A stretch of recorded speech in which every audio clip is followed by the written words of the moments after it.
সুপ্রিয়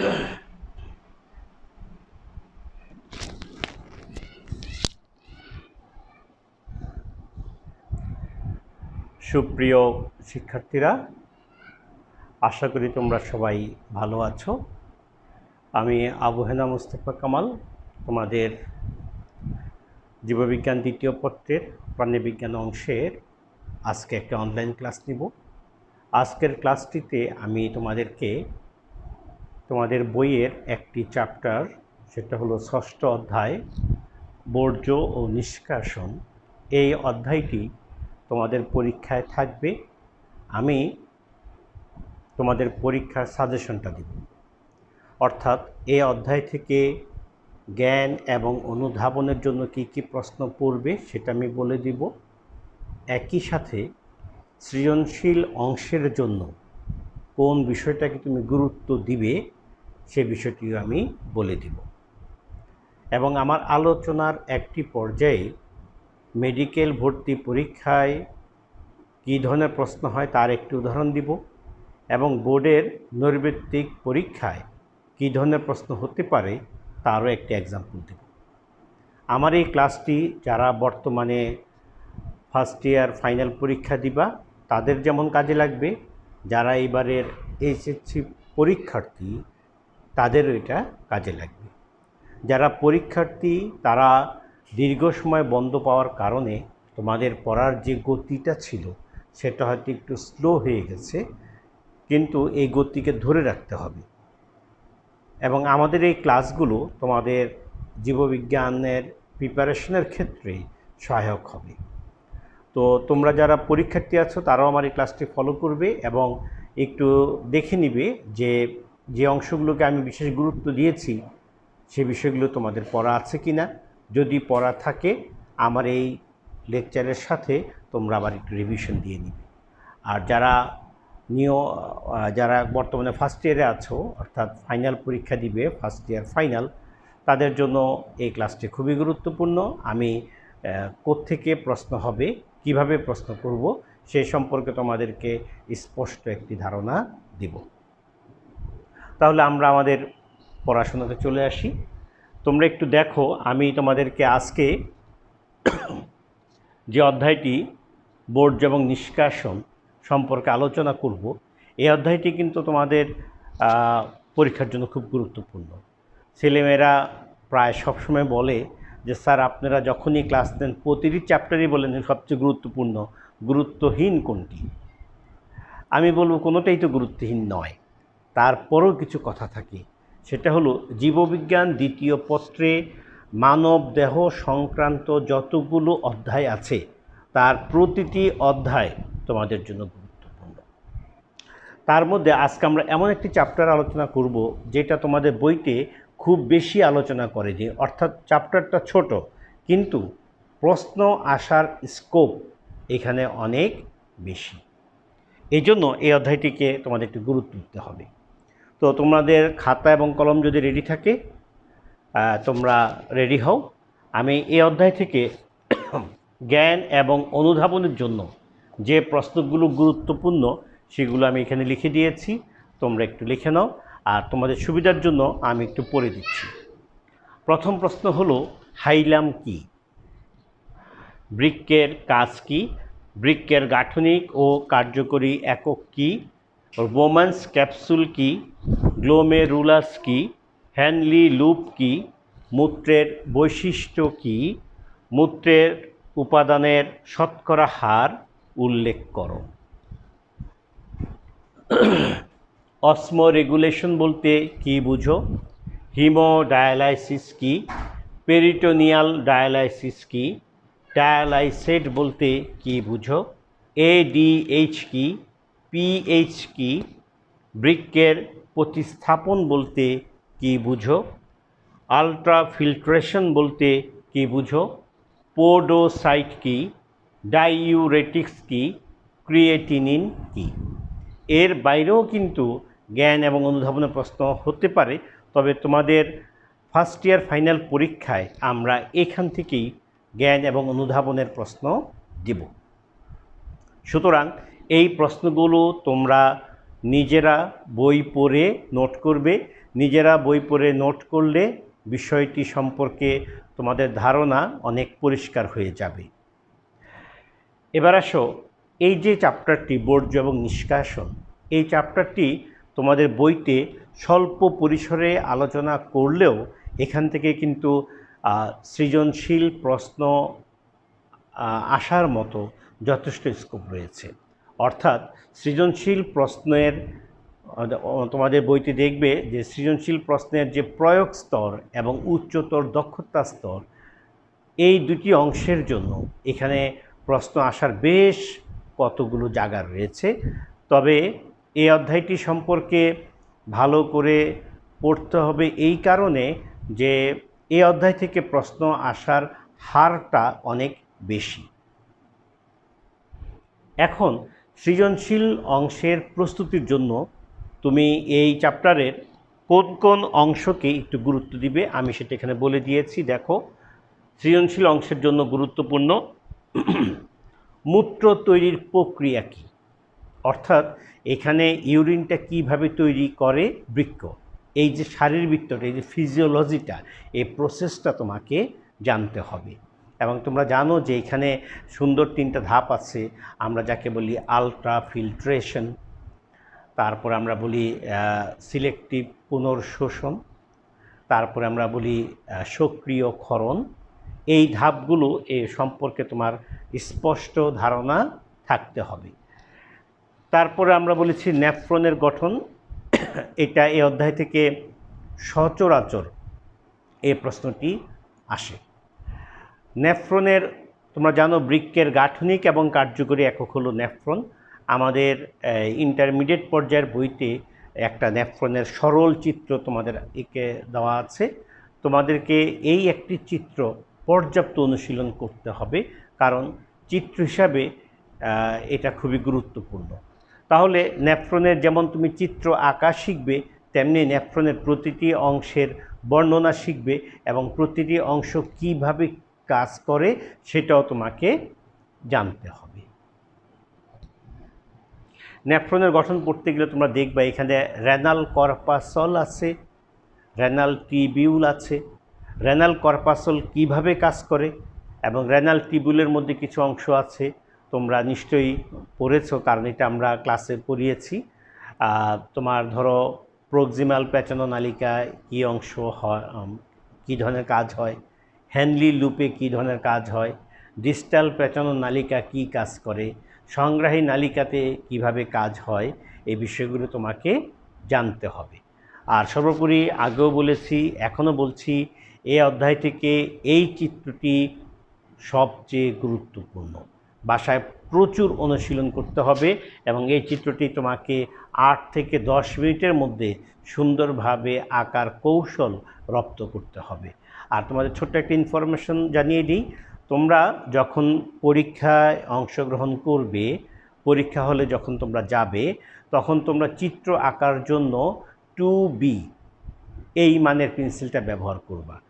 এটা ভালো কোম্পানির পেন্সিল হলে তো খুবই ভালো, হতে পারে সেটা স্টেডলার অথবা ফেবার ক্যাসেল, এবং সেই সাথে সমমানের ইরেজার ইউজ করবে, পেন্সিল শার্প করে রাখবে, একাধিক পেন্সিল রাখবে এবং চিত্র আঁকার উপরেই তোমাকে দক্ষতা এমনভাবে অর্জন করতে হবে, তোমার মনে এরকম একটা আত্মবিশ্বাস তৈরি করতে হবে যে আমার চিত্রটি সবার চেয়ে ভালো হবে এবং আমি কম সময়ে সবচেয়ে সুন্দর চিত্র আঁকতে পারবো।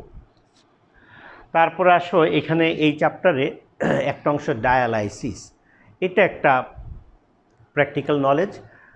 তোমাদের ডায়ালাইসিস কিভাবে হয় এটা তোমাদের জানতে হবে এবং ডায়ালাইসিসের মূলত 2 ধরনের ডায়ালাইসিস আমরা বেশি আলোচনা করব। একটা হলো হিমোডায়ালাইসিস আর একটা হলো পেরিটোনিয়াল ডায়ালাইসিস।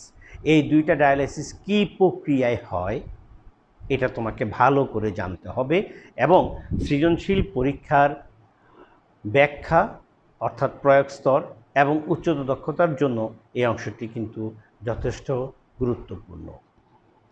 তারপর আছে বৃক্ক প্রতিস্থাপন, এটাও তোমাদের প্রয়োগ এবং উচ্চতর দক্ষতার জন্য গুরুত্বপূর্ণ। এক্ষেত্রে তোমাদের জানতে হবে যে আমাদের শরীরের বৃক্কটা কিভাবে নষ্ট হয়ে যেতে পারে, বৃক্ক কী করে বিকল হয়ে যেতে পারে, তাৎক্ষণিক বিকল কিভাবে হতে পারে, আর বৃক্ক হলে মানে বৃক্ক যদি বিকল হয়ে যায় সেক্ষেত্রে চিকিৎসা কী। তো চিকিৎসার অনেকগুলো মানে বৃক্কের কন্ডিশনের উপর ডিপেন্ড করে ট্রিটমেন্টটা নির্ভর করে। তবে যদি ধরো এমন হয়ে যায় যে বৃক্কটা নষ্ট হয়ে গেছে, সেক্ষেত্রে কিন্তু বৃক্ককে প্রতিস্থাপন করতে হবে, ট্রান্সপ্লান্ট করতে হবে। তো বৃক্ক প্রতিস্থাপন করার ক্ষেত্রে কিন্তু বেশ কতগুলো নিয়ম ফলো করতে হয়। কিভাবে প্রতিস্থাপন করা যায় এই প্রক্রিয়াগুলো নিয়ে তোমাদের বইতে একটু আলোচনা করা হয়েছে। তোমরা জানো যে রক্তের গ্রুপ এক হতে হবে, টিস্যু এক হতে হবে, এরকম অনেকগুলো ম্যাচিংয়ের বিষয় আছে। এই বিষয়গুলো সম্পর্কে তোমাকে একটু ধারণা রাখতে হবে। তারপর আসো অসমো রেগুলেশন, অর্থাৎ শরীরের ভিতরে বৃক্ক পানির একটা ভারসাম্য বজায় রাখে। যে অসমো রেগুলেশন যে প্রসেসটা, অসমো রেগুলেশন যে প্রক্রিয়াটা, অর্থাৎ পানির যে একটা ভারসাম্য বজায় রাখা, এক্ষেত্রে বৃক্ক কীভাবে ভূমিকা রাখে, এইখানে কোন হরমোনগুলো এক্ষেত্রে অগ্রণী ভূমিকা রাখে, এই বিষয় সম্পর্কে তোমার স্পষ্ট একটা ধারণা রাখতে হবে। এবং এগুলো কিন্তু না বুঝে শুধু মুখস্থ করে কিন্তু তুমি মনে রাখতে পারবে না, এবং শুধু মুখস্থ করে তুমি পরীক্ষায় কিন্তু নির্ভুলভাবে উত্তরও করতে পারবে না। তারপর আরেকটা প্রশ্ন আছে, পিএইচ এবং সোডিয়ামের মাত্রা নিয়ন্ত্রণে বৃক্কের ভূমিকা কী। আমাদের শরীরে পিএইচ একটা নির্দিষ্ট রেঞ্জের ভিতরে রাখতে হয়, এবং এই পিএইচটাকে নির্দিষ্ট রেঞ্জের ভিতরে রাখার ক্ষেত্রে বৃক্ক বেশ গুরুত্বপূর্ণ ভূমিকা পালন করে। কিভাবে বৃক্কটা ভূমিকা রাখে এই বিষয়টা তোমাকে জানতে হবে। একই সাথে আমাদের শরীরের জন্য একটি গুরুত্বপূর্ণ আয়ন হলো সোডিয়াম আয়ন। সোডিয়াম আয়নটা কি করে বৃক্কের মাধ্যমে শরীরের মধ্যে একটা সহনীয় মাত্রায় থাকে, বৃক্ক কিভাবে সোডিয়ামের মাত্রাটাকে সঠিক মাত্রায় রাখার ক্ষেত্রে ভূমিকা রাখে, এটা তোমাকে জানতে হবে। এবং কোন হরমোনগুলো এক্ষেত্রে সহায়ক হিসেবে কাজ করে সেটাও তোমাকে জানতে হবে। মোটামুটিভাবে আমরা আশা করি যে এই কয়েকটি বিষয় সম্পর্কে তোমার যদি স্পষ্ট একটা ধারণা থাকে, তাহলে তুমি সৃজনশীল অংশে ভালো করে উত্তর করতে পারবে। আর একটি কথা আমি প্রতি ক্লাসেই বলি, আজও আবার বলছি যেন তোমাদের স্মরণে থাকে, যে সৃজনশীল অংশে কোনোভাবেই একজন পরীক্ষকের পক্ষে কিংবা একজন শিক্ষকের পক্ষে বলা সম্ভব নয় যে আমি এই প্রশ্নটি দিলাম, এই অংশটি বলে দিলাম, এখান থেকে পরীক্ষায় আসবে। এটা কিন্তু খুব কঠিন। বইয়ের প্রতিটি অংশ, প্রতিটি লাইন, প্রতিটি অবস্থা তোমাকে খুব ভালো করে মুখদর্পণে রাখতে হবে। এবং তোমার দক্ষতা বৃদ্ধির জন্য আমরা সাজেস্ট করি, বিশেষ করে আমি সাজেস্ট করি, যে একটি মাত্র বই অনুসরণ করে ওই বিষয় সম্পর্কে তোমার স্পষ্ট ধারণা তৈরি করা বেশ কঠিন। তাই কমপক্ষে 2টি বই তোমরা পড়বা। আর নিজের জ্ঞান অর্জন করার জন্য, নিজের কনসেপ্ট ক্লিয়ার করার জন্য পাঠ্য বইয়ের বাইরে এই বিষয়গুলো নিয়ে আলোচনা করেছে এরকম বিজ্ঞান বিষয়ক বই পাওয়া যায়। সেই বইগুলোর প্রতি পড়ার আগ্রহ তৈরি করতে হবে। এমনকি দৈনিক যে পত্রিকাগুলো আমরা পড়ি, সে পত্রিকাতেও স্বাস্থ্য পাতা বলে একটা অংশ থাকে, সেখানেও মানবদেহের বিভিন্ন অঙ্গ, তাদের কার্যকারিতা এবং কি করে সেই অঙ্গগুলো কাজ করে এ সম্পর্কে সংখ্যা থাকে, লেখা থাকে। সেইগুলো মনোযোগ দিয়ে পড়লেও তোমার ধারণা অনেক ক্লিয়ার হয়ে যাবে, তুমি বিষয়গুলো অনেক সহজে বুঝতে পারবে। অর্থাৎ পড়ার জগৎটাকে তোমাকে বড় করতে হবে। শুধুমাত্র পাঠ্য বইয়ের অধ্যায়ের অংশগুলো পড়েই তুমি এই বিষয়ে একটি সম্যক ধারণা অর্জন করবা, এই ধরনের প্রত্যাশা করাটা ঠিক নয়। তাই নিজের লেখাপড়ার জগৎটাকে বড় করতে হবে। বই কেনার প্রতি, বই পড়ার প্রতি, অর্থাৎ বিজ্ঞান বিষয়ক বইগুলো যেটা তোমাদের সিলেবাসের সাথে রিলেটেড, এই ধরনের বই পড়ার প্রতি একটা সহজাত নেশা, একটা আগ্রহ তোমার মধ্যে থাকতে হবে। তাহলে আমরা মোটামুটিভাবে তোমাদেরকে প্রশ্ন সম্পর্কে ধারণা দিয়েছি, একটা সাজেশন দিলাম। আর সাজেশনের ক্ষেত্রে তো আমি বলেছি যে জ্ঞান এবং অনুধাবনের জন্য এই কয়েকটি প্রশ্ন তোমরা শিখবে।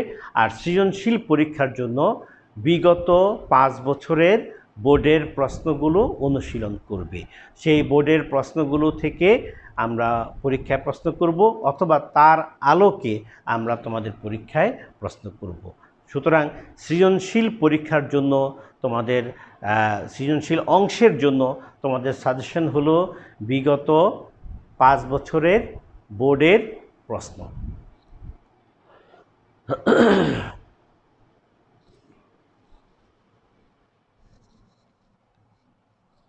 আমি তোমাদেরকে এখন কিছু প্রশ্ন সম্পর্কে ধারণা দিব, যে প্রশ্নগুলো বোর্ডে এসেছে এবং বিভিন্ন ভর্তি পরীক্ষায় প্রশ্নগুলো এসেছে। আমার উদ্দেশ্য হলো যে তোমাদেরকে প্রশ্ন সম্পর্কে একটা ধারণা দেওয়া এবং তোমাদেরকে এই বিষয়টি অনুধাবন করানো যে ভর্তি পরীক্ষার প্রশ্ন, সেটা বিশ্ববিদ্যালয় হোক আর মেডিকেল ভর্তি পরীক্ষারই হোক, প্রশ্ন কিন্তু একেবারেই সহজ প্রশ্ন হয়। যারা শুধুমাত্র একটু নিয়মিতভাবে পড়াশোনা করবা, বইটাকে একটু ভালো করে পড়বা, একটু নিষ্ঠার সাথে পড়বা, তাদের পক্ষে মেডিকেল কিংবা বিশ্ববিদ্যালয় ভর্তি পরীক্ষায় ভালো না করার কোনো কারণ নেই, সে ভালো করবেই। তাই সেই সম্পর্কে তোমাদের একটু ধারণা দেব, যাতে তোমরা এখন থেকেই সেই বিষয়গুলো সম্পর্কে একটু সচেতন হও। আর বোর্ডের একটি প্রশ্ন আমি আলোচনা করব এই জন্য যে সৃজনশীল প্রশ্নগুলো কিভাবে আসে এবং এর উত্তরগুলো কিভাবে লেখা প্রয়োজন সে সম্পর্কে আমি তোমাদের একটি ধারণা দিব।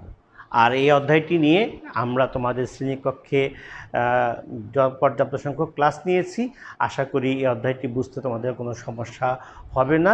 তারপরেও যদি কোনো একটি বিষয় বা কোনো অংশ তোমাদের জটিল মনে হয়, তোমরা আমাদেরকে কমেন্টে লিখে দিবে অথবা আমাদের মোবাইলে মেসেজ করবে। আমরা সময় এবং সুযোগ পেলে ওই চ্যাপ্টারটি নিয়ে বা ওই বিষয়টি নিয়ে আলোচনা করে ক্লাস নিয়ে তোমাদের ধারণাটাকে স্পষ্ট করে দেব। আমি এখন মেডিকেল ভর্তি পরীক্ষার একটি প্রশ্ন নিয়ে কথা বলছি। দেখো, মেডিকেল ভর্তি পরীক্ষায় এই প্রশ্নটি এসেছিল। মেডিকেল ভর্তি প্রশ্নটা হচ্ছে, দেখো কত সহজ প্রশ্ন। প্রশ্নটা হচ্ছে তোমার, দেখো, নিম্নের কোনটি রেনাল টিউবুলের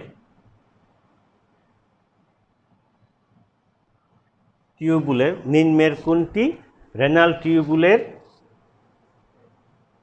অংশ নয়? ঠিক আছে, তাহলে আমরা এখানে দেখি ক, কারণ তোমরা জানো পরীক্ষা অপশন থাকে কয়টা? 4টা অপশন থাকে, খ,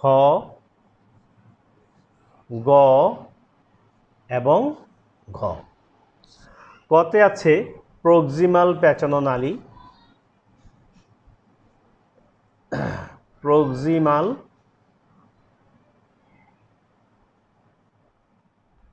পেঁচানো নালী। খতে ডিস্টাল পেঁচানো নালী।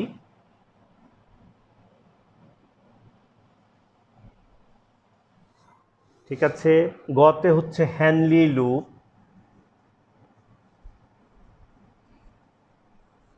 ঘতে হচ্ছে অ্যাফারেন্ট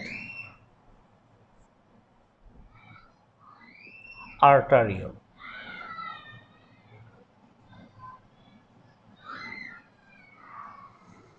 দেখেছ? তাহলে তোমরা যখন এই চ্যাপ্টারটি পড়বা তখন তোমাদেরকে নেফ্রনের গঠন পড়তে হবে। অর্থাৎ এই বর্জ্য এবং নিষ্কাশন অধ্যায়টা যে ছেলে মেয়েই পড়বে তাকে অবশ্যই সবার প্রথমে গুরুত্ব দিয়ে পড়তে হবে নেফ্রনের গঠন। নেফ্রনের গঠন পড়লে তোমরা দেখবা সেখানে 2টা অংশ আছে, একটা হলো রেনাল কর্পাসল আর একটা হলো রেনাল টিবিউল, অর্থাৎ বৃক্কীয় নালিকা। রেনাল টিবিউলের মধ্যে তোমরা যদি একটু বইতে আগে পড়ে থাকো কিংবা এখন যদি পড়ো দেখবা সেখানে অংশগুলো কি কি। প্রক্সিমাল প্যাঁচানো নালিকা আছে, সেখানে ডিস্টাল প্যাঁচানো নালিকা আছে, সেখানে হ্যানলি লুপ আছে, অর্থাৎ এই তিনটি আছে। প্রশ্ন চেয়েছে কি যে কোনটি রেনাল টিউবুলের অংশ নয়। দেখো অ্যাফারেন্ট আর্টারিয়ল এটা কিন্তু রেনাল টিউবুলের অংশ না, অর্থাৎ রেনাল টিউবুলের মধ্যে এই অংশটি কিন্তু নাই, এটা গ্লোমেরুলাসের মধ্যে আছে। কেমন? তাহলে রেনাল টিউবুল যেটা, হ্যাঁ, সেইখানে কিন্তু এই অংশটুকু নাই। সুতরাং এক্ষেত্রে সঠিক উত্তর হলো অ্যাফারেন্ট আর্টারিয়ল। তাহলে দেখো পরীক্ষার প্রশ্নটা কতটুকু সহজ হয়। যে ছেলেটি বা মেয়েটি নেফ্রনের গঠন পড়েছে, রেনাল টিউবুলের বিভিন্ন অংশগুলি সম্পর্কে যে জানে, কি কি আছে সেখানে, প্রক্সিমাল প্যাঁচানো নালিকা আছে, হ্যানলি লুপ আছে, ডিস্টাল প্যাঁচানো নালিকা আছে, সংগ্রাহী নালিকা আছে। তাহলে এখানে প্রক্সিমাল পাওয়া গেছে, ডিস্টাল পাওয়া গেছে, হ্যানলি পাওয়া গেছে। রেনাল টিউবুলে অ্যাফারেন্ট আর্টারিয়ল থাকে না। সুতরাং এইটাই হচ্ছে সঠিক উত্তর। অতএব তোমরা দেখতে পাইলা যে বইটা যদি একটু ভালো করে পড়া যায় তাহলে কিন্তু ভর্তি পরীক্ষার প্রশ্নগুলো অনেক সহজেই উত্তর করা যায়। এবার আমি বোর্ডের একটা এমসিকিউর প্রশ্নের উদাহরণ দিব, একটু দেখো তোমরা।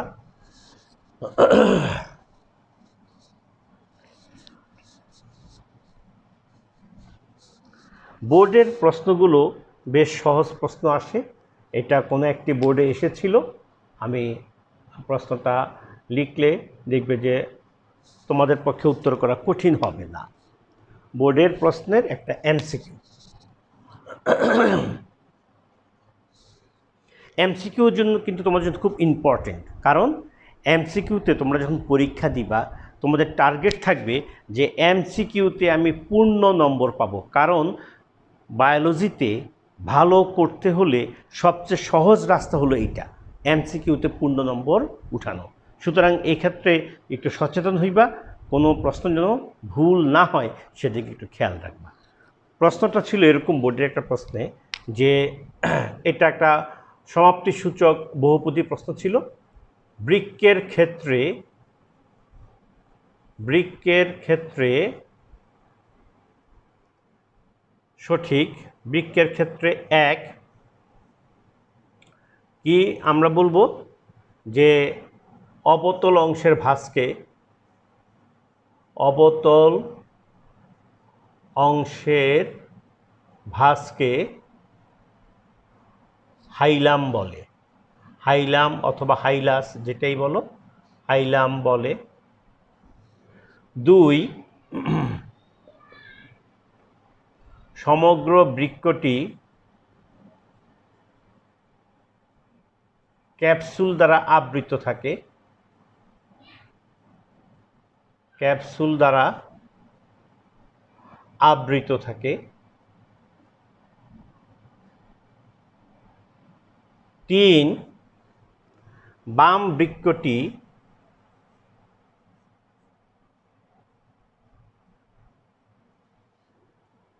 ডান বৃক্ক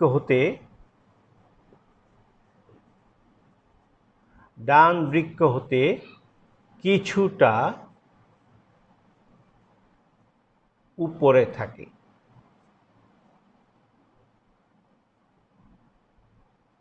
কোনটি সঠিক?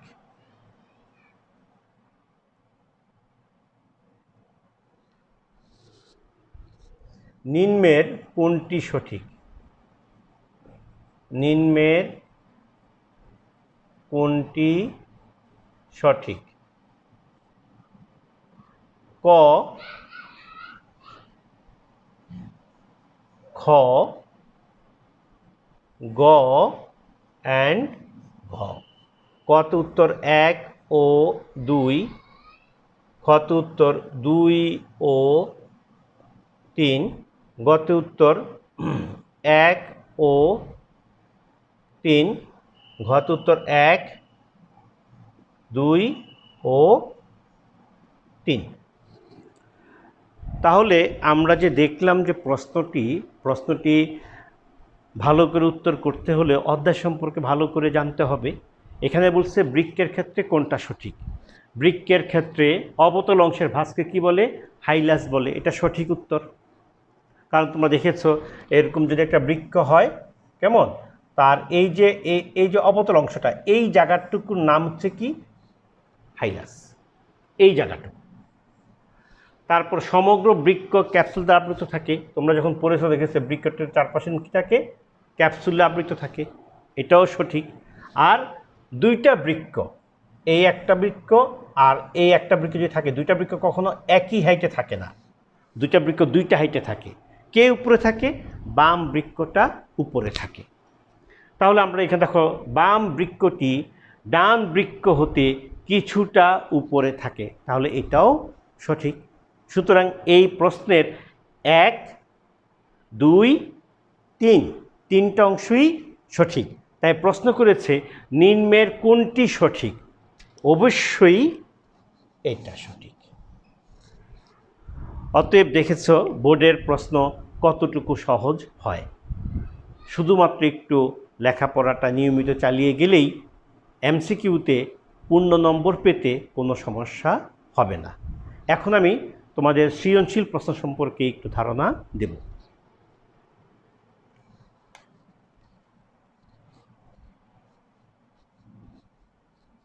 এটাও কোন একটি বোর্ডে এই ধরনের প্রশ্ন এসেছিল, তোমরা একটু দেখো।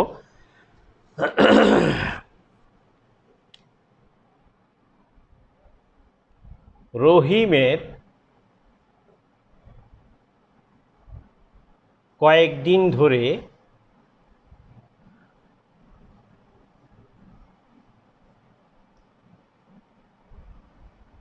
প্রস্রাবের পরিমাণ কমে যাওয়াতে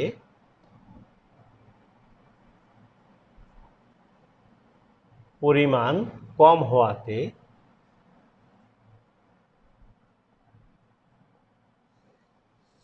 ডাক্তারের নিকট গেলে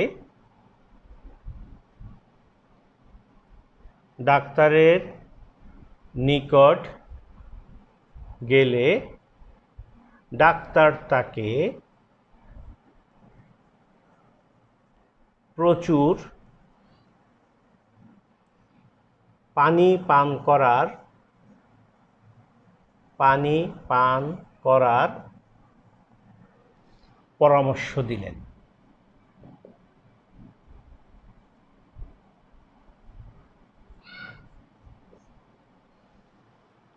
প্রশ্ন দেখো, ক পিএইচ কি? কেমন? খ হিমোডায়ালাইসিস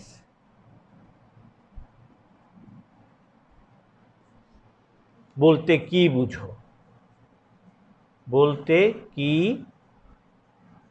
বুঝো? গ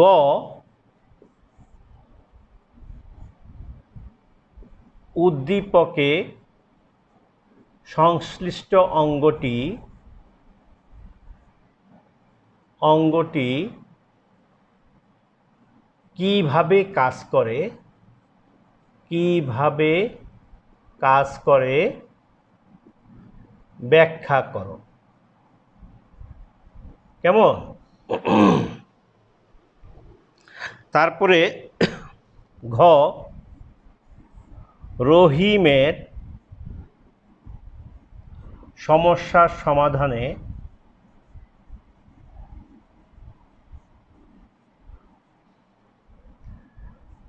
একটি হরমোনও গুরুত্বপূর্ণ ভূমিকা রাখে।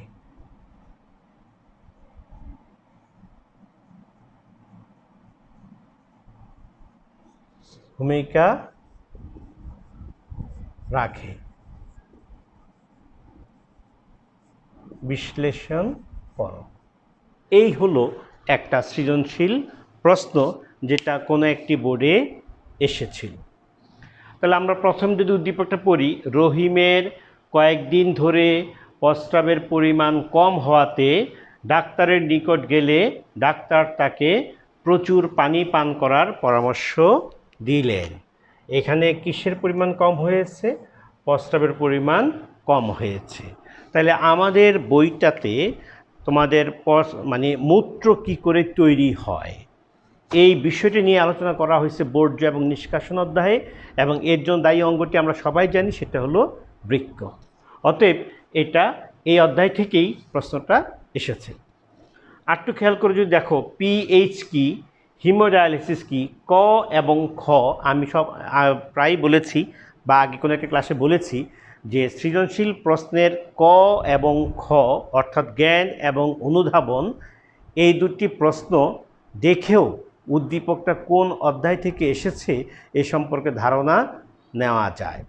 ব্যতিক্রম ছাড়া অধিকাংশ প্রশ্ন এরকমই হবে, যে অধ্যায় থেকে উদ্দীপক হবে ওই অধ্যায় থেকেই জ্ঞান এবং অনুধাবনের প্রশ্ন করা হয়। সুতরাং পিএইচ এবং হিমোডায়ালিসিস এটাও বর্জ্য নিষ্কাশন চ্যাপ্টারের সাথে জড়িত, অর্থাৎ বৃক্ক যেখানে আলোচনা করা হয়েছে তার সাথে সংশ্লিষ্ট। সুতরাং আমরা সহজে বুঝতে পারি উদ্দীপকটা হচ্ছে বর্জ্য এবং নিষ্কাশন অধ্যায়ের, এবং এখানে যে সংশ্লিষ্ট অঙ্গটার কথা বলা হয়েছে, সংশ্লিষ্ট অঙ্গ বলতে আমরা এখানে বুঝবো কাকে? এখানে আমরা বুঝবো বৃক্ককে। এই বৃক্কটা হচ্ছে আমাদের সংশ্লিষ্ট অঙ্গ। ঠিক আছে, তাহলে প্রথম প্রশ্ন আসো পিএইচ কি? এটা তোমরা কেমিস্ট্রিতেও পড়েছ, বায়োলজিতে তো পড়েছ যে হাইড্রোজেন আয়নের ঋণাত্মক মানকে আমরা, ঋণাত্মক লগারিদমকে আমরা পিএইচ বলি। ওকে, লিখলে 1 নম্বর হয়ে গেল। নাম্বার 2, হিমোডায়ালাইসিস বলতে কি বুঝো? নম্বর 2। সুতরাং হিমোডায়ালাইসিস মানে কি? তখন তুমি বলবা যে রক্তকে পাম্প করে দেহের বাইরে নিয়ে যাওয়া হয়, রক্তকে ছাঁকন করে পরিশ্রুত করে পুনরায় আবার দেহে ফিরিয়ে দেওয়া হয়। এটার নামই হচ্ছে হিমোডায়ালাইসিস। যেহেতু এটা 2 নম্বর, সুতরাং শুধু এইটুকু বললে হবে না, তোমাকে আবার একটু বলতে হবে যে হিমোডায়ালাইসিস করার জন্য আমাদেরকে এখানে ডায়ালাইসেট বা ডায়ালাইসিস দ্রবণ লাগবে, এবং তার কতগুলো উপাদান আছে সেই উপাদানগুলো লাগবে। আবার এও বলতে হবে যে কিডনিকে ভালো রাখতে হলে, কিডনির কার্যক্রমটা সচল রাখতে হলে কমপক্ষে সপ্তাহে 2 দিন ডায়ালাইসিস করতে হবে, এবং কারো কারো ক্ষেত্রে আরও বেশিও লাগতে পারে। এটা কিডনির অবস্থা এবং কার্যকর করার ক্ষমতা কতটুকু আছে সেটা ভেবে এই সিদ্ধান্তটা নেওয়া হয়, এবং একবার হিমোডায়ালিসিস করতে 4 থেকে 5 ঘন্টা সময় লাগতে পারে। এই বিষয়গুলো তুমি উল্লেখ করে দিবা, তাহলেই তুমি পূর্ণ 2 নম্বর পাইবা। তারপরের প্রশ্ন হলো উদ্দীপকে সংশ্লিষ্ট অঙ্গটি কিভাবে কাজ করে ব্যাখ্যা করো। এই ধরনের প্রশ্ন যখন আসবে তখন তুমি দেখবা সংশ্লিষ্ট অঙ্গ অর্থাৎ মূত্র তৈরি করার সাথে সংশ্লিষ্ট অঙ্গ হলো বৃক্ক। তাই কথাটা আগে লিখবা যে উদ্দীপকে উল্লেখিত সংশ্লিষ্ট অঙ্গটি হলো বৃক্ক। এখন বৃক্কটা কিভাবে কাজ করে, তার ফিজিওলজিটা কিভাবে হয়, তার শারীরবৃত্তীয় কাজটা কিভাবে হয়, এটা তোমাকে ব্যাখ্যা করতে হবে। তবে একটু খেয়াল করবা যে এটা যদি তুমি পরিপূর্ণভাবে ব্যাখ্যা করো তো অনেক বড় উত্তর হয়ে যাবে, অর্থাৎ অনেক লেখা লিখতে হবে। এত কিন্তু লেখার দরকার হবে না। গুরুত্বপূর্ণ অংশগুলো সংক্ষেপে সুন্দরভাবে উপস্থাপন করে দিলেই আমরা তোমাকে পূর্ণ নম্বর দিয়ে দিব। এখানে তুমি বলবা যে বৃক্ক কিভাবে কাজ করে, অর্থাৎ সে মূত্রটা কিভাবে তৈরি করে। এখানে আলট্রা ফিল্ট্রেশন, সিলেক্টিভ পুনর্শোষণ, সক্রিয় ক্ষরণ, এই কথাগুলো বলে দিবা, এবং এর মাধ্যমে মূত্র কী করে তৈরি হয় তার একটি সংক্ষিপ্ত সুন্দর ব্যাখ্যা করে দিবা। তবে একটা বিষয় খেয়াল করতে হবে, প্রতিটি অংশ যেন উল্লেখ থাকে। বর্ণনা হবে সংক্ষিপ্ত, কিন্তু প্রতিটি অংশের যাতে উল্লেখ থাকে, কোনো অংশ যাতে বাদ না পড়ে যায়। ঠিক আছে, এই হলো উদ্দীপকের সংশ্লিষ্ট অঙ্গটি কীভাবে কাজ করে তার উত্তর। এই প্রশ্নে কিন্তু বৃক্কের ছবি আঁকার গুরুত্ব নাই, ছবি আঁকার দরকারও হবে না। তারপরের প্রশ্ন, রহিমের সমস্যা সমাধানে একটি হরমোনও গুরুত্বপূর্ণ ভূমিকা রাখে। এই হরমোনটির নাম মনে রাখতে হবে ADH। যার অপর নাম কি? ভ্যাসোপ্রেসিন। তাহলে রহিমের সমস্যার সমাধানে অর্থাৎ বৃক্কের কার্যকারিতার ক্ষেত্রে, মূত্র তৈরির ক্ষেত্রে, মূত্রের পরিমাণ নিয়ন্ত্রণ করার ক্ষেত্রে একটি হরমোনও দায়ী। সেই হরমোনটি হলো ADH, অ্যান্টি ডাইউরেটিক হরমোন। এর অপর নাম ভ্যাসোপ্রেসিন। একটু বাসায় পড়তে হবে, আর এমনি একটু মনে রাখবা ADH এবং মূত্র এই দুটা হলো পরস্পর বিপরীত, ব্যস্তানুপাতিক। অর্থাৎ ADH যদি বেশি হয় কেমন, মূত্র হবে কম। ADH যদি তোমার কি হয়, কম হয়, তাহলে মূত্রের পরিমাণ হবে কি? বেশি। জাস্ট এই জিনিসটা মাথায় রাখবা, তারপরে তুমি একটু উত্তর দিয়ে দিবা যে এটা মস্তিষ্কের হাইপোথ্যালামাস অংশে উৎপন্ন হয়, পিটুইটারি গ্রন্থি এটাকে কন্ট্রোল করে। তারপরে ADH এর পরিমাণ বেশি হলে আমাদের মূত্র তৈরি হবে কম, আর ADH এর পরিমাণ যদি কম হয় তাহলে মূত্রটা হবে বেশি। অর্থাৎ এদের মধ্যে সম্পর্কটা হলো বিপরীত। এইভাবে তুমি ADH হরমোনটা কিভাবে তৈরি হয় এবং কিভাবে সে মূত্রের পরিমাণকে নিয়ন্ত্রণ করে এই বিষয়টা তুমি ব্যাখ্যা করে দিবে, তাহলেই তুমি এক্ষেত্রে পূর্ণ নম্বর পাইবা। এই হলো আমার আজকের ক্লাস। তাহলে আমি আজকে তোমাদেরকে তোমাদের বইয়ের একটি গুরুত্বপূর্ণ অধ্যায়, ষষ্ঠ অধ্যায় বর্জ্য ও নিষ্কাশন সম্পর্কে আলোচনা করলাম। এটা তোমাদের পরীক্ষায় থাকবে। এই পরীক্ষার জন্য আমি তোমাদেরকে জ্ঞান এবং অনুধাবনের যে প্রশ্নগুলো আসবে তার সাজেশন দিয়ে দিলাম। সেই সাথে সৃজনশীল অংশের জন্য সাজেশন দিলাম কি, বিগত বোর্ডের 5 বছরের প্রশ্ন এবং কোন কোন বিষয়টাকে গুরুত্ব দিয়ে পড়তে হবে সৃজনশীল অংশে ভালো করার জন্য, সে কথাটিও আমি তোমাদের বলেছি। আমি বলেছি তোমরা নেফ্রনের গঠনটা ভালো মতো পড়বা, মূত্র কি করে তৈরি হয় এই বিষয়টি পড়বা, তোমরা বৃক্ক প্রতিস্থাপনের ক্ষেত্রে কি কি বিষয়গুলো গ্রহণ করতে হবে সেই বিষয়টা ভালো মতো পড়বা, বৃক্ক প্রতিস্থাপনের ক্ষেত্রে কিভাবে কাজ করতে হবে সেই বিষয় সম্পর্কে জানতে হবে, ডায়ালাইসিস কি করে করতে হয় এই বিষয়টা জানতে হবে। এছাড়াও বৃক্ক আমাদের শরীরের pH কিভাবে নিয়ন্ত্রণ করে, সোডিয়ামের মাত্রা কিভাবে নিয়ন্ত্রণ করে, অসমো রেগুলেশন কিভাবে নিয়ন্ত্রণ করে, কোন কোন হরমোন এক্ষেত্রে গুরুত্বপূর্ণ ভূমিকা রাখে এই বিষয় সম্পর্কেও তোমার স্পষ্ট ধারণা হতে হবে, স্পষ্ট ধারণা রাখতে হবে। সেই সাথে আমি তোমাদেরকে এই অধ্যায় থেকে মেডিকেলে কী ধরনের প্রশ্ন হতে পারে তার একটা উদাহরণ দিয়েছি এবং নৈর্ব্যক্তিক প্রশ্ন বোর্ডে কীভাবে আসতে পারে তারও একটি এক্সাম্পল তোমাদের দিয়েছি। আমি আশা করি আমার আজকের এই ক্লাসটি তোমাদের পরীক্ষার প্রস্তুতির ক্ষেত্রে সহায়ক ভূমিকা রাখবে এবং এই অধ্যায়টি ভালো করে পড়ার ক্ষেত্রে, ভালো করে বোঝার ক্ষেত্রে আজকের ক্লাসটি তোমাদের কাছে বেশ গুরুত্বপূর্ণ ভূমিকা রাখবে এই প্রত্যাশা আমি করি।